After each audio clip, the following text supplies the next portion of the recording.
And we kick off this evening with a look at the cinema. I'm not a complicated man. I like cinema. It's beautiful, beautiful cinema. Cinema history come to life. I found my solace in the small cinema I went to every Thursday night. I'm a professor of cinema. I go to the cinema for the stories. There was no competition between the cinema and seminar. I mean, it's not within the realm of conventional cinema. And now, here's Pace and Johnson with a cinema review.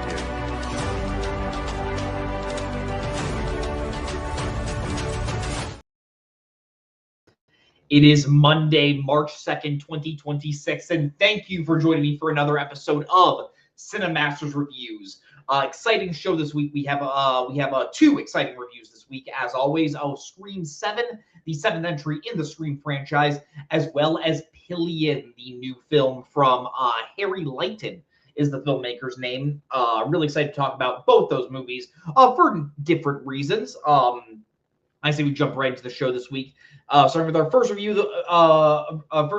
that being the biggest movie of the weekend, that being Scream 7. As I said, this is the 7th entry in the Scream franchise, directed by Kevin Williamson. Kevin Williamson, if you don't recognize that name, he was the writer of the first 4 Scream movies. I believe he wrote the first 4 Scream movies. Let me check. I know he wrote the first one, and I believe up through 3, and I'm pretty sure he also wrote Scream 4. He did not write Screams 5 or 6. Those kind of have a newer cast, but he is back writing Scream 7 as well as directing after this movie went through a myriad of production issues. But this one, once again, follows Sidney Prescott, played by Neve Campbell, who was not in the last Scream film. That was the only Scream film that she was not in. We are back in the town, not Woodsbury. We are in a different town that I didn't clock the name of, but we are in a different town where Sidney is now living with her daughter and her new husband. Her daughter, played by, I wrote the actress's name, Isabel May. Character's daughter's name is, oh my gosh, it's the name of Neve Campbell's character in the original Scream. She named her after her deceased, after Rose McGowan's character, Tatum. Tatum is the name of her daughter. I'm sorry, guys. Tatum is her daughter, played by Isabel May, as well as her new husband, played by Joel McHale. Sydney has been enjoying a pretty standard life. She now works at a coffee shop. She's trying to settle down from all the murder that has followed her throughout her life. And wouldn't you know it, someone from her past that she believed was dead, a previous killer in one of the Scream films, is starting to message her and saying that he is going to be killing. I shouldn't reveal the gender without spoiling. I'll just say it. It's going to be very tough to talk about this movie without spoiling. This character is saying that they are going to be targeting her and her daughter in order to essentially seek revenge on something that happened years past. As most Scream films go, there are a lot of suspects that could be the new Ghostface killer. Are there multiple Ghostfaces? Who knows? But all we know is that once again, it's up to Sidney and her group of ragtag heroes that are trying to save the day. Returning for this film is Courtney Cox, playing Gail Weathers, the news reporter. She is the only actress now who has been in every single Scream film, as well as from Scream 5 and 6, set up Mason Gooding, and who is the other? And Jasmine Savoy Brown, who plays Chad and Mindy, 2 siblings. They are now essentially helping Gail report the news and are trying to become newscasters themselves. As you probably noticed, I did not mention that Melissa Barrera or Jenna Ortega are in this movie. If you've been following why this movie has been having production issues, Melissa Barrera was fired for some of her political beliefs, and Jenna Ortega just left because she didn't want to support this film. Totally respect Jenna Ortega's decision. I think it was really shitty what happened to Melissa Barrera. This movie has gone through a lot of different issues to essentially get the script that we got. But I'm not here to judge the movie on its production issues. I'm here to judge the movie on what it is. And I'll be honest, I believe this is the weakest Scream film thus far, which is a shame because I think of all the major horror franchises, I think this is one of the better ones. I think with the exception of Scream 3, I think all of these movies offer something very, very fun. I think the first first and second Scream are excellent horror movies. I really liked Scream 5 and 6. I like Scream 4 okay. I think some people like it a lot more than I do. While I'm not a fan of Scream 3, I appreciate what Wes Craven and Kevin Williamson were trying to say, specifically about Harvey Weinstein and about Hollywood at that time. I just don't think it was that successful a film. This is the first Scream film where, as I'm watching, as I'm watching the plot unfold, as I'm watching the characters try to solve this mystery, I just finally realized it has nothing new / interesting to say. It's trying to tackle some new topics. It's trying to tackle some topics that are very 2020s, not just 21st century. That journalists are having an issue that is making journalists' life tougher in reporting news, in believing what you see on the internet. I think it's trying to tackle it from a good point of view. At the same time, it has nothing interesting to say about AI or about deepfake technology that we get into. I'll just say this is going to be a fairly I'm going to talk about things that are going to be seeming like a spoiler, but I swear with how they are revealed in the movie, they are not. The person that is calling Sydney throughout the film is Stu Macher, played by Matthew Lillard from the first one, in a great performance by Matthew Lillard. If you remember the first Scream, he is one of the killers along with Billy, Sydney's ex-boyfriend. Billy was played by Scoot McNairy. Not Scoot McNairy. Oh my gosh. I cannot believe Skeet Ulrich. I do not have my marbles together right now. I'm sorry, guys, but yeah, Matthew Lillard returning for this one. It was reported previously that he was going to be returning, and we get him oftentimes calling Sydney saying like, "You tried to kill me back then, and now I'm going to try to kill you and your daughter." And it's about throughout the movie, Sydney believes that he is the Ghostface, or is he not? Is he really alive? Is he dead? Who knows? Without spoiling anything, Kevin Williamson adds nothing new or nothing interesting to say about this franchise. I think something that's fun about the Scream franchise is that it's always trying to comment on how the horror genre has sort of like molded itself throughout the years. This is the first one that it's really just commenting on on the like production issue of the franchise between Scream 6 and Scream 7. And if that doesn't sound interesting to you, it's because it's not really that interesting at all. And I think it just comes off feeling very dull and unearned. Its reliance on modern trends, whether it is characters commenting on deepfakes, whether it is characters commenting on artificial intelligence, which is stuff that I don't like. But even when it's not trying, but even that, with this movie not coming at it from a positive point of view, it's not saying anything interesting. And every time the characters talk about these topics, I just end up rolling my eyes because it just seems so. It just seems like this movie's trying to tack on some sort of idea, and it doesn't do anything with that. It just comes off being like another Scream film that adds nothing interesting to the formula. It really does feel like this franchise is out of good ideas, and I think one of the major issues with it is I was intrigued by the fact that Paramount was bringing back Kevin Williamson to do this movie. But I think watching watching how he handles this film, it's so clear that he was only interested in what him and Wes Craven created in those first 4 movies, and doesn't give a hint of a shit of what was going on in Screams 5 and 6. It essentially just completely shoves to the side Mason Goodings and Jasmine's character, and just sort of makes them like really dumb comic relief characters, which they're like kind of comic relief characters in Scream 5 and 6, but like specifically Jasmine's Savoy Brown's character, she was sort of like the like intelligent backbone of the franchise. She was sort of like the new Randy, where like she was the big horror fan. This movie tries to add another horror fan to the formula. Super tacked on, adds nothing new.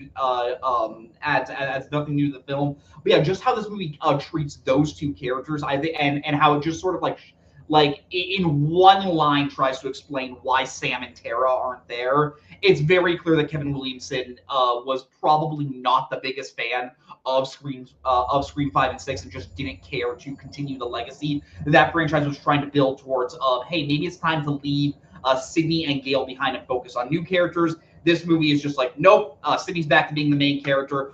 Maybe we will see if her daughter picks up the legacy after this, but it has no interest in what Scream 5 and 6 set up. If you do hear background noise, I think my neighbors are jackhammering something below me. Apologies for that, but we're just gonna have to work through that. But yeah, Kevin Williamson very clearly doesn't really care about how the franchise was trying to evolve, and is just trying to step back, and it feels like a real de-evolution of what these movies were kind of trying to build to, even if it wasn't building towards a ton. I will say Isabel May does play Sydney's daughter. She is giving a fine performance. I don't dislike this character. I think all of the characters that play her friends are just typical tropes, like she has the boyfriend who seems a little dark and edgy and like, oh, maybe he's the killer. They have their one friend who's a super major weirdo and who's just obsessed with horror movies and really hates modern trends. Maybe he's the killer. They have their one friend that owns a bar and is just, and like that's their whole personality trait. Nothing that unique there. I will say Isabel May does a solid job. She's not giving like a bad performance. I think some of the actors that are playing her friends are not giving that great a performance, but she's okay. And Joel McHale is always someone I do enjoy seeing. I was a fan of Community. I love what he brought to that show, and he kind of brings that like smug everyman style to this character. He's fine. To get into some other things that I really, really hate about this movie, I was starting to have this issue with Scream 6, but it is in full effect where if the writers of this movie don't want a character to die, it doesn't matter if this character is stabbed 26 times. It doesn't matter if this character is choked to the absolute brink of suffocation. If the scriptwriters don't want a character to die, they will not die. I think there is one scene where Ghostface wraps a character in all the way in plastic and probably stabs him like 6 times. And we see towards the end that this character is still alive, and it's just it just makes you want to pull your hair out of the fact that I think one of the fun parts about Scream was it was a horror movie that was trying to set itself in a reality where one, horror movies exist, and also where not everything is like super heightened, where it actually does feel like, okay, these are regular people in these costumes that are trying to kill these teens or just these characters in general. And this one just truly feels like we have lost the plot in not only Ghostface feeling like a superhuman, but all the characters in general just feeling like superhuman, and that is really, really frustrating. I will say easily the number one thing that I think makes this movie the biggest thing this movie does. Throughout the movie, I thought this was a dumb movie, but I was having a decent enough time. I think some of the kills are fun. I think it has a really, really great opening scene. All the Scream movies have really great opening kills. This is another great opening kill. I don't want to spoil it, but I will say the reveal of Ghostface is hands down the worst Ghostface reveal that they have done in the entire franchise. One, from the way we have built up, the second this character is revealed, I think you kind of know that is going to be the person who is Ghostface, because there is no reason for this character to be in the movie if they are not Ghostface. And two, even when they finally explain why they were terrorizing Sydney and why they want to get back at her, it makes absolutely no sense. It feels like the motive was thought in like 30 minutes and was given no aspect of like, wait, does this make sense? Does this have any logical steps? Regardless of what you think about all the Scream films, I think you can give a very clear motive as to why the killer is trying to kill is trying to kill the main characters in every single one. Even Scream 4, which like Emma Roberts' motivation in that movie is insane. At the end of the day, if you really sit down, you're like, okay, I kind of see where this is going. This one, it takes way too many leaps. It takes way too many suspensions of disbelief to get there and to think that, okay, this is why this character would do it. It feels like you were watching a cartoon by the end, especially with how it's evolved into such stupid horror tropes of just characters making poor decisions in the climax. I think this is easily the worst third act of any Scream film, and at the end of the film, I really had no faith in where this franchise is going. If this is the if this is the future that this franchise wants to pursue. If it wants to live on quality wise, I think it needs to make some big changes. I think it's time to let Sydney or at least Gale bite the bullet in the next one and focus on more new characters. It seemed like we had a great, a really solid new cast, but we just sort of shoved them aside. So I don't know what's going to happen in the next one. But yeah, this one for me was a failure.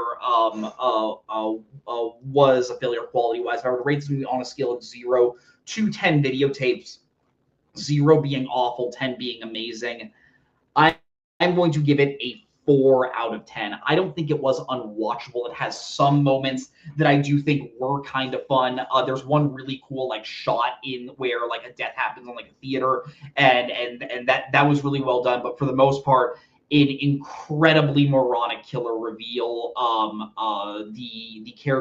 The movie just feeling like it's out of reality at this point.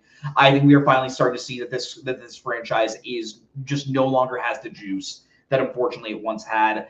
Even if you're a diehard fan of this franchise, I think you're just going to be as mad as I was, even though I don't consider myself a diehard Scream fan. I do consider myself a Scream fan, so I can only imagine you're probably going to be nitpicking it even more than I was. But yeah, I was not a fan of Scream 7. But I say we jump into a completely different movie, that being Pillion, directed by Harry Lighton. This is a film set in England, and it follows a late 20s, early 30-year-old man named Colin, played by Harry Melling. That name sounds familiar. He played Dudley in the Harry Potter movies. He also was in The Ballad of Buster Scruggs, if you remember that film. Technically the Coen Brothers' final collaboration, as well as some other like character roles. He was the villain in The Old Guard. Interesting actor, but Harry Melling plays this young guy named Colin, a really simple guy. He still lives with his family. He performs in his family's quartet. We learn early on in the film that he is gay. His family has no issues with that. This is not a movie where like, oh, this gay character is like trying to come out to his family. No, I think that's really refreshing. But one night, as he's performing, as he's collecting money from the bar that his family was performing in, he meets a mysterious biker named Ray, played by Alexander Skarsgård. And that night, Ray hands Colin a note that says, "Hey, tomorrow, why don't you meet me outside the bar?" Colin meets Ray. They have a sexual encounter outside the bar, and suddenly they are in a relationship. And soon we start to realize the relationship that Ray is taking a fancy to, as well as that Colin wants to take a fancy to, is Ray wants to be the dom in this relationship, and Colin wants to be the sub in this relationship, and that is what these two characters want. And it's sort of about how they have reconciled how they are going to live in that relationship, as well as how certain characters view that from the outside. I really, really enjoyed this movie. I wasn't sure what this film was going to be with the subject matter that it was tackling, because we rarely ever see like relationship dynamics like this that are clearly so like that are very much about like one person not necessarily controlling the other, but very much taking command in a relationship. That isn't explored too much, especially in a same-sex relationship like this. But I think it was handled very, very well done, and I love how this movie in no way tries to judge how these characters or how these characters are living their life, or how just regular people in general, if they do decide to have this relationship, how they would, how this movie also doesn't really put judgment on that. I think it also comes down to, I think the performances by Harry Melling and Alexander Skarsgård are really, really well done. Harry Melling does such a great job of playing Colin in such a meek, wide-eyed way, where like the second he sees Alexander Skarsgård's character, he is just so enamored. And like, if you've seen a picture of Alexander Skarsgård, how can you not be enamored by that guy? Like, the guy is so flippin' tall. He's such a like beautiful man, and just like the second Ray asks Colin, "So what do you want to do?" And Colin just says, "Well, anything you want to do." And just like you immediately understand that Harry is just a character that is very obedient, just wants to please his partner, and you see that in the movie. A really fun scene in their second date. Ray invites Colin over, and Ray just says, all right, I want you to go make me dinner. And Colin makes him dinner, and then he just wants Colin to watch him eat. And then Ray goes to bed, and Colin is allowed to sleep on the rug. And that is sort of the relationship that we are introduced to. And Harry Melling does a great job of showing, like, okay, most people probably wouldn't be a fan of this relationship dynamic where it feels so one-sided. But Colin's a character that's like, I kind of like being bossed around. I kind of enjoy not being the one that takes charge. And as the movie goes on, you start to see that character develop, and Harry Melling does a great job of like starting to, of standing up for himself and showing that, hey, maybe the character needs a little bit more affection from his partner. But throughout the movie, Harry Melling does a great job just playing this character. Probably playing younger than I believe he actually is. I don't know how old Harry Melling is. I'm guessing like mid-30s. But he plays this character and almost feeling like you're watching this like young boy like seek romance for the first time, and it's really, really well done. And then yeah, Alexander Skarsgård, he is becoming one of my favorite like just character actors that they get for just certain parts. I loved him on Succession. I loved him in The Moment that just came out this year. He's really, really funny in that. I think using Skarsgård like this, where he feels like this like threatening presence in a way where even when he's just standing, like you just feel sort of intimidated by him. But when he talks, he just talks in such a matter-of-fact way in this film that even he just sort of disarms you as an audience member, where like you at no point are like, oh, this is a bad guy or this is an abusive relationship. No, in the way that Skarsgård portrays this, like, no, this is what he wants out of a relationship, and there's nothing technically wrong because it is a consensual relationship. So, like, who are we to judge through that? There's this wonderful scene where Ray meets Colin's parents for the first time, and Colin's mom just says, "I don't like how you treat my son," and Ray says, "Okay, that's cool. It's not that's not for you to like." And I think that moment is really powerful in just establishing this like these like relationship boundaries. Now, from how I'm describing this movie, it does feel like just sort of like this lovey-dovey romance movie. Towards the third act, you do start to see Colin standing up for himself a little more and just saying like, hey, I'm okay with this relationship, but I need to set my own boundaries. I do need a little bit of affection from you. But at no point does it try to say like this sub-dom behavior is bad. And I do think in order to tell this story, I think it is it was responsible of the filmmaker not to put any sort of judgment on this type of relationship. And I think that is really, really refreshing to see.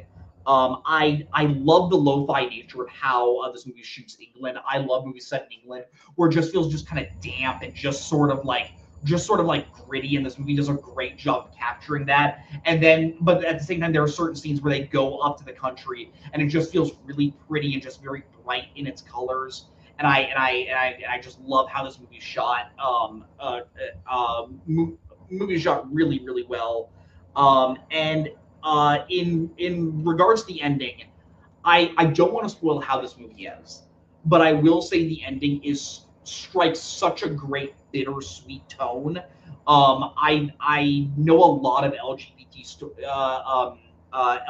stories are often criticized where it feels like so many of them just have a sad ending just to have a sad ending.